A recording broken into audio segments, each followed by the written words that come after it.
Hello viewers, I'm Advocate Kier Rawat from Lexis & Company. Today I'm going to talk about arrest and detention under Civil Procedure Code 1908. So Section 51 subclause C of CPC deals with the situations in which a decree holder moves to the court for executing a decree of the court and can execute such decree by the arrest and detention of the judgment debtor. Here, the decree of arrest and detention could be passed within the following cases given under Order 21, which is execution. So, under Rule 30, a decree of the payment of cash is often executed by the arrest and detention of the judgment debtor. Under Rule 31, where a decree is of selected movable property or party, it is often executed of the arrest and of the judgment and the arrest of the judgment debtor. Under Rule 32, where the decree is of performance of the contract or an injunction, the court can execute a decree by arrest and detention of the judgment debtor. Now, these are the conditions in what all conditions the judgment debtor can be arrested or the court can detain his property. Now, I would like to give you a brief on procedure of an arrest.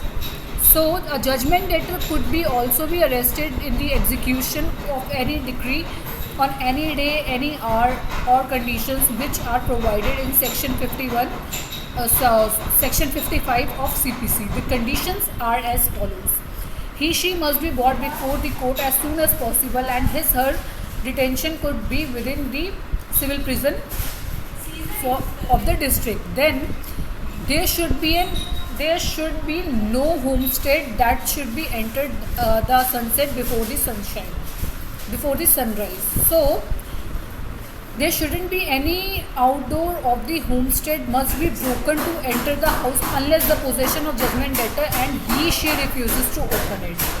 Then in the space is in possession of woman who is barred by customs to be among the public, the officer reasonable time to withdraw and should be entered with the space with the aim of creating an arrest. For example, a Mohammedan lady, a Pardanashi lady. You cannot enter a Pardanashi lady home without her consent. So this is the one clause.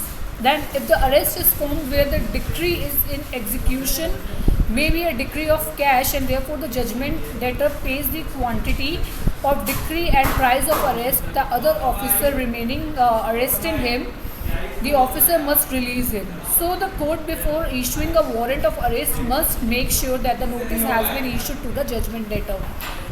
Without issuing the notice to the judgment debtor, the police cannot arrest the person, providing him with a chance to elucidate the explanation for not complying with the order of court. If the court is deemed to be satisfied, or if the court is satisfied by any means, any judgment debtor may be abscond the jurisdictions of the court and the other reasons which might cause in delay of execution of decree, then the court may order of arrest of judgment debtor. For example, there is a person, he did a crime, or he did he has stolen some property or did the theft of some property. So here, if he is not coming with a clean hands inside the court, so in that particular case, court can arrest that person, the judgment debtor, in that very particular case. I hope you are clear with the arrest and detention part under CPC.